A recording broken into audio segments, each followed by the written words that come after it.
राहुल गांधी यांच्या छात्रों गुंज कार्यक्रमाआधी पुण्यात गोंधळ, अभावी पाणी, एनएसयूआय मध्ये जोरदार राडा, मुलीला धमकावून चुकीची माहिती द्यायला लावली असा एनएसयूआयवर अभाविपचा आरोप। विजय वडेट्टीवारांसह विश्वजित कदम आणि सतेज पाटलांसह ठिय्या आंदोलन।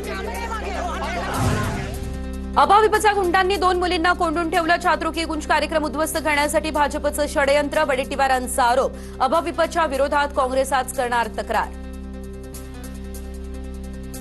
राहुल गांधींच्या छात्रों गुंज या कार्यक्रमामुळे सत्ताधाऱ्यांमध्ये अस्वस्थता, पुण्यातील राड्यावर काँग्रेसचे प्रदेशाध्यक्ष हर्षवर्धन सपकाळांची टीका। भाडोत्री गुंडांकडून हे सर्व काही घडवलं जातंय असा सपकाळांचा आरोप। पुण्यात अभावी पाणी, काँग्रेसच्या राड्यामध्ये काँग्रेसचे 2 कार्यकर्ते जखमी, आनंद दुबे आणि रिहान बाबुडे हे पुणे युवक काँग्रेसचे कार्यकर्ते जखमी।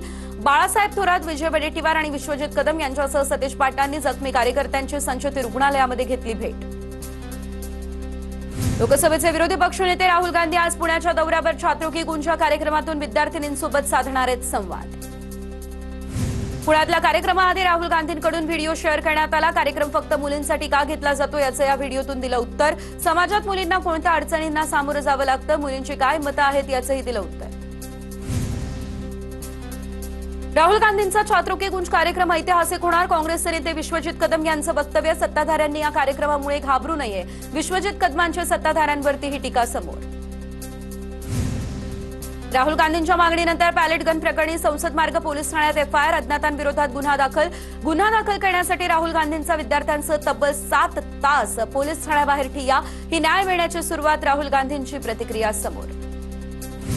राहुल गांधींना फुटेज मिळवण्याची भूक, राहुल गांधींचं आंदोलन म्हणजे स्वस्थ राजकारण। संसद मार्ग पोलीस ठाण्यातील आंदोलनावरून जेपी नड्डांचा घणाघात।